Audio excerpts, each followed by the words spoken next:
mencoba-cobanya langsung dan membuktikan seberapa menarik mobil listrik ini. Lantas seperti apa impresi pengendaranya? Kalian simak terus liputan ini sampai habis.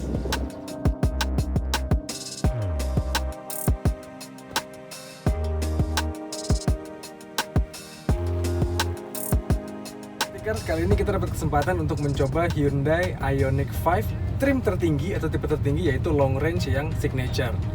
Kapasitas baterainya paling besar teman-teman, tapi range-nya bukan yang terbesar karena ini sudah menggunakan pelek yang diameternya lebih besar. Makanya range-nya justru yang paling besar adalah di tipe yang prime, long range prime. Tapi udah mendekati 500 km nih teman-teman jarak tempuhnya. Jadi dalam satu kali pengecasan harusnya baterainya bisa menempuh kita mungkin pulang pergi Bandung Jakarta tanpa perlu khawatir gitu ya teman-teman ya.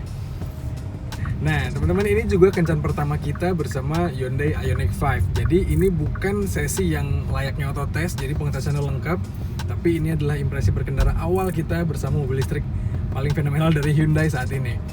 Mobil ini di atas kertas spesifikasinya punya tenaga yang dalam dua pilihan teman-teman. Untuk yang long range dia di sekitar 200-an PS, sementara yang standard range di sekitar 170-an PS. Sementara untuk torsinya sama-sama 350 Nm.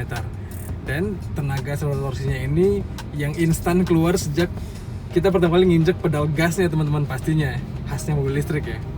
Dan tenaganya itu disalurkan ke dua roda belakang. Jadi mobil ini adalah mobil rear wheel drive. Makanya sensasi berkendaranya juga asik banget nih.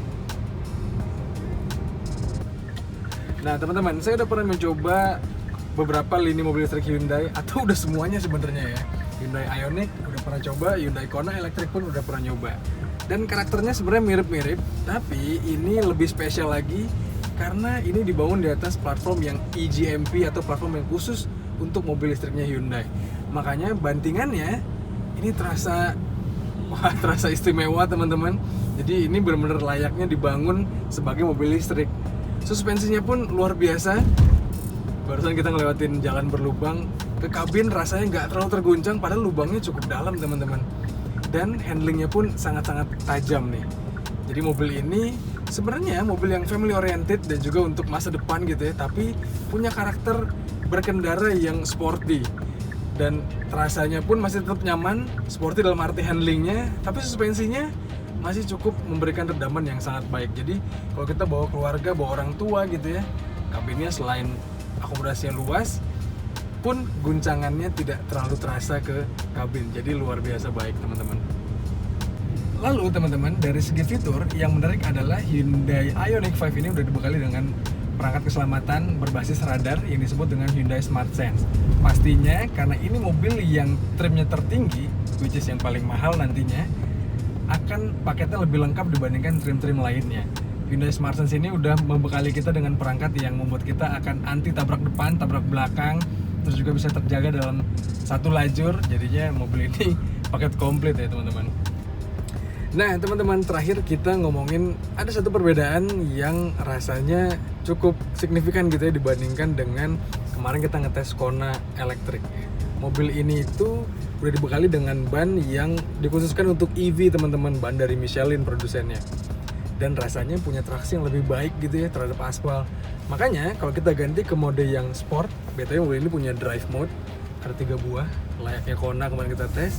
Kalau kita ganti yang sport, traction control kita matiin, walaupun kita kick down dengan mendadak gitu ya mobil ini. Kalau di Kona kemarin kita akan merasakan wheel spin, kalau di sini enggak. Jadi rasanya bannya lebih baik nih teman-teman. Kayaknya kalau pengguna EV udah layaknya mengganti ban yang khusus untuk EV juga. Nah, lalu mobil ini kalau kita omongin saat ini sampai video ini kita buat belum ada omongan dari Hyundai tentang harga dari Ioniq 5 ini.